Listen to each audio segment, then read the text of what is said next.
seem like the type to love and leave 'em and disappear right after the song. So give me the night to show you, hold you. Don't leave me out here dancing alone. Assalamualaikum warahmatullahi wabarakatuh. Nama saya Dini Durianti dari kelas 10 ADP 3. Di sini saya akan menjelaskan tentang badan usaha dan UMKM. A. Pengertian badan usaha. Badan usaha adalah badan kesatuan yuridis, hukum atau ekonomis yang menggunakan modal dan tenaga kerja untuk mencari keuntungan. Contoh badan yang paling familiar dijumpai di antaranya 1. PT Kimia Farma Tbk, 2. PT Kereta Api Indonesia, 3. PT Indofood Sukses Makmur Tbk. B. Macam-macam badan usaha. 1. Macam badan usaha berdasarkan kegiatan-kegiatannya. Usaha dapat bermacam-macam. Usaha berdasarkan jenis kegiatan. 1. Efektif. Efektif adalah kegiatan mengambil apa yang telah dihasilkan oleh sumber daya alam. Contohnya hasil hutan, hasil laut, dan lain-lain. Yang kedua, agraris, yaitu melakukan jenis kegiatan yang berhubungan dengan pertanian. 3. Perdagangan. Perdagangan adalah kegiatan membeli dan menjual kembali suatu barang tanpa mengubah bentuknya. Contohnya, perdagangan keras dilakukan oleh seseorang dengan membeli beras di daerah penghasil padi. 4. Industri. Industri adalah kegiatan mengolah bahan baku dan bahan penolong menjadi barang setengah jadi atau barang siap pakai. Contohnya sepatu, pakaian, dan sebagainya. 5. Jasa. Jasa adalah kegiatan yang memberikan pelayanan dan kemudahan dalam rangka memenuhi kebutuhan. Contohnya jasa pengangkutan barang, jasa perbankan, dan lain-lain. 2. Macam-macam badan usaha berdasarkan kepemilikan modal. Modal memainkan peranan besar dalam pendirian suatu usaha. Tanpa modal yang cukup, suatu usaha akan berjalan optimal. Modal suatu usaha pun juga beragam, tergantung siapa pemiliknya. 1. Badan usaha milik BUMN. 2. Badan usaha milik swasta BUMS. 3. Badan usaha milik daerah BUMD. 4. Badan usaha campuran. 3. Macam-macam usaha berdasarkan wilayah globalisasi.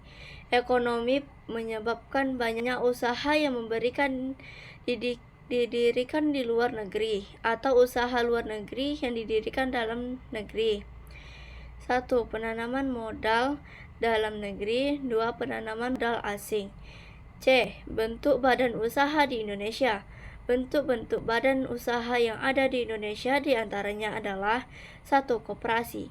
Koperasi merupakan suatu badan usaha yang didasari oleh asas-asas kekeluargaan. Organisasi ekonomi dioperasikan untuk kepentingan bersama. Koperasi memiliki ciri-ciri umum, yaitu 1. Memiliki dapat berupa perorangan atau badan hukum operasi. 2. Kewenangan atau kebijakan koperasi ditetapkan melalui rapat anggota. 3. Kekuasaan tertinggi dalam kehidupan operasi dalam rapat anggota. 2. BUMN, badan usaha milik negara. A. Perjan, perusahaan jabatan. Perjan merupakan BUMN yang budgetnya termasuk dalam APBN, anggaran pendapatan dan belanja negara. Perjan memiliki tujuan membuat sejahtera masyarakat melalui pengabdian dan pelayanan. Contoh-contoh perjan yang telah berganti bentuk.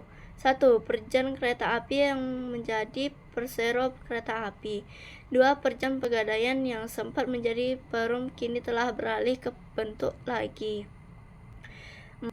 Perjan Radio Republik Indonesia, Perjan Televisi Republik Indonesia menjadi lembaga penyiaran Republik. 5. Kerja rumah sakit anak yang bersalin harapan kita. B. Persero, perusahaan perseroan. Sebuah perusahaan memiliki negara yang memiliki bentuk perseroan terbatas. Perusahaan tersebut bertujuan untuk mengajar keuntungan dengan memiliki saham yang seluruhnya atau sebagian dengan minimum 51%. Dengan demikian atas nama negara Republik Indonesia.